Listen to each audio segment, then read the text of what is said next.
have lupus. Anyway, you know that this is the 14th annual Orange Ball, so thank you very, very much for coming. I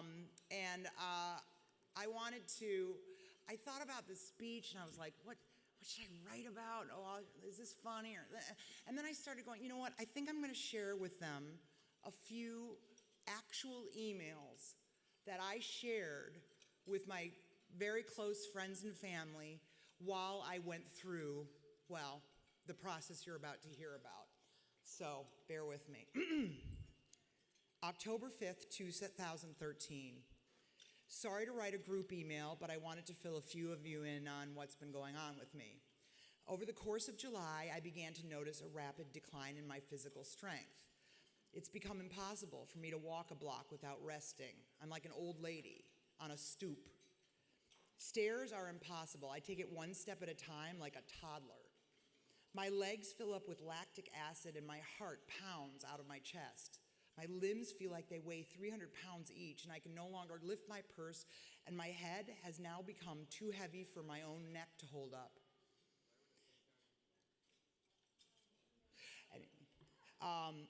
I kept convincing myself I was just under the weather, I wasn't eating right, I needed more sleep.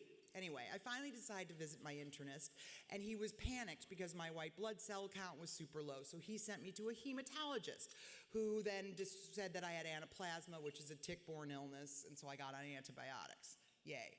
The hematologist then said I completely baffle her because my health kept going worse and worse. I'm teaching an acting class, and I had to literally hold my own head up for the last half of it. I could barely walk out of the building. Friday, November 8th. In LA, doing my damnedest to shoot the X's, but it has not been pretty. I can't believe it, but after 3 long months, I'm still really, really sick. I've been to a grand total of 12 doctors now, each numerous times. Neurologists, endocrinologists, infectious disease specialists, hematologists. I've had every possible horrific procedure done, and other than my white blood cell count being low and being unable to walk or stand and my muscles being so weak I need a brace to hold my head up, there doesn't seem to be anything wrong with me. It's a complete mystery. It's just baffling. This summer, I decided, when I moved back to LA to shoot the X's, to get a mansion. Why not? Spoil myself. Well, the mansion had a lot of stairs. So walking up the stairs in my LA house is excruciating. So once I finally crawl up to my bedroom, I'm stuck. I have to have my roommate or friends bring me food and take care of my dog. I walk like a 90-year-old. I need a wheelchair for anything more than 10 paces. When lying down, I'm fine. It's just everything else that sucks. Not conducive when you're in one of the leads in a physical comedy. I'm sure I'll be fine, but 3 months of being unable to do anything for myself has taken a toll and I've become weepy. However, I am still sober. I don't know how I managed that, but I have. November 14th, I'm at the Mayo Clinic in Arizona.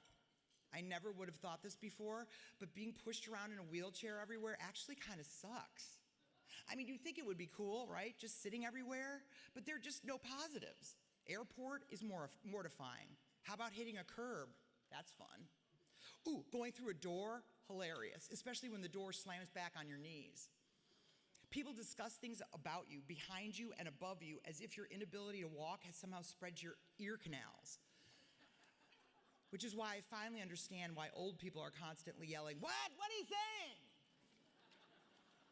Now, I'm pretty used to being stared at, but it's way funner now. Not to mention, you all know how much I adore when people feel sorry for me. People now look at me like, "Oh my God, what happened to that actress lady?" Or, "I had no idea that alien lady was that old." Now, if I wasn't sick, the hotel here would be amazing. I have a golf cart everywhere, which is a huge improvement over the wheelchair. Now I just feel like I'm on a lot. At the crack of ass this morning, I'm sorry, I swear sometimes.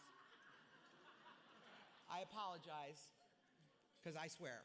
Okay, at the crack of ass this morning as I was being carted to my car, I watched a very old man and his almost dead wife walking to the pool, and I was overcome with jealousy, because I knew I couldn't do that. Now, people here at Mayo are incredible. My neurologist, Dr. S., met with me for an hour, and after that, I gave at least a third of my blood. But then the testing began.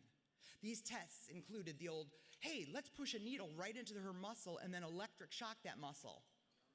In every muscle of your legs and your arms, repeatedly. There's also this fun one. They shove a needle really deep into you, and then they move it around a bunch, and it makes noises, and info's poured into a computer. Whenever it touched a nerve, I'd howl like a banshee. But the best was this nerve/needle/electricity combo that was so painful I almost slapped the technician. I resisted, and instead I asked how many more times she would need to do this. She said, and I quote, 1,000. After a few moments of hysteria, I advised her to reconsider and lie the next time someone asked her that. Anyway, next week are MRIs, spinal taps, and biopsies. At the end of the day, I asked the neurologist what he thinks it could be so far. He said, well, we'll know once the blood test results come back, which is a phrase I never fucking want to hear again. November 19th, 2013. You know, it's really hard not to get disheartened. After 14 doctors in both New York City and Los Angeles, 2 weeks here at Mayo, and they don't know what is wrong with me. The neurologist said there's definitely an issue with my nerves and muscles. Duh. Anyway, he said it could either be a bug bite, my immune system went haywire, or I have something else, a blah, blah, blah, cytosis, a neuromuscular disease. Anyway, he recommended I have a muscle biopsy back in LA, and then we'll move on from there. He said it's a very confusing case. No shit, Sherlock. I'm frustrated and sad. I was so hopeful it would be something definitive. November 26th, I'm back in LA.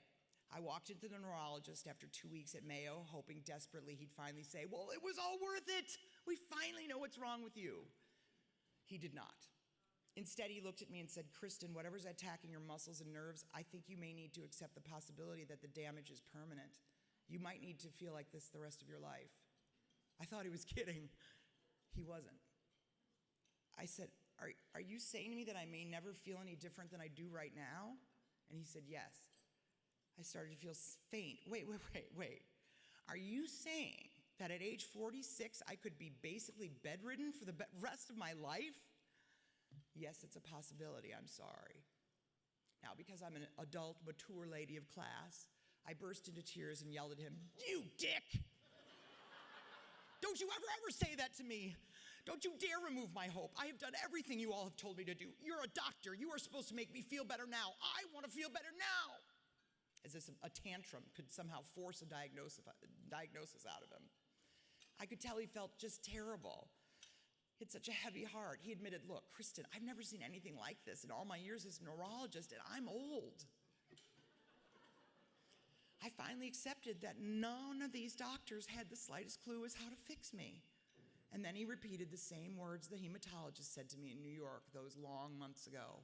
Your case baffles me. Thanksgiving week, and later that same afternoon, my family is due to arrive. They're staying at a hotel. What are you, nuts? Anyway, I keep telling myself to buck up, not to worry them.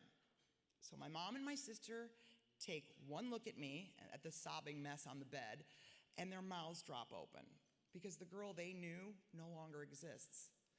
I'm no longer the strong, funny smartass who studied abroad in high school, who went to NYU at 17, who was always fiercely independent.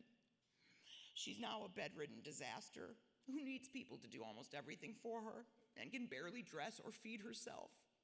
She's now someone whose best friend shampoos her hair. Since my roommate and lifesaver, David, was going to visit his family, and since I can't go up and down my stairs to let Pinky out or feed, that's my dog, or feed her, I decided to join my family at the hotel. I stupidly refuse all offers to help me pack or drive. You know, I drove fine. It was really weird. I just couldn't do anything else. Anyway, all of which leads me to this, and I'm sharing this with you to give you a window into the reality of my life without any of my usual jokes to diffuse it. This is what getting from my house to their hotel entailed. Shove stuff in bag. Rest 15 minutes until heart rate calms and lactic acid leaves trembling arms and legs. Pull bag on wheels, and despite knowing it contains computer, shove off balcony. Shuffle back to bed and rest 30 minutes. Dress in leggings and a t-shirt, rest for 15. Inch my way downstairs, rest at bottom of the stairs for 10. Wheel bag outside, lie on lounge chair. I'm so exhausted I don't even close the back door. I have to call someone to do it for me later. Kick bag downstairs, outside steps. Shuffle down the steps and lie face down on cement driveway and weep and weep. Finally get in the car with Pinky, sit for 10 minutes. I'm absolutely spent. I no longer have any capacity to cry. What the hell is happening to me? I started the whole process at 4. It's now 8:30. I'm having some dark, dark days. The way this story ends, though, is my 17th doctor is Dr. Daniel Wallace. You have to understand, I had given up. I had given up. I was like, I'm done. I'm no more doctors. Screw this. And I actually was contemplating killing myself, really. I don't want to die, but I didn't want to live like that. And the producer of our show said, just go to this one guy. Just go to one more. So I went, and within 5 minutes, he was like, oh, you have lupus myelitis. And then he read the description of it, and it's basically like, can't hold neck up, difficulty, everything that was me. And I thought, wait a minute. Okay, and P.S., and then he treated me, and everything's great, and I'm in remission, and yeah, hallelujah. Yeah. Very happy about that. But the reason I'm here tonight is because I have means. I have great health insurance. I have the access to the best doctors, Mayo Clinic, the best doctors in New York and LA, and no one could tell me what was wrong with me. So if that happened to me, how many other people does it happen to? How many other people give up because they can't leave their bed and no doctor can diagnose them? That's why I'm here tonight. That's why what we're doing and the money you've given is so, so important. Thank you.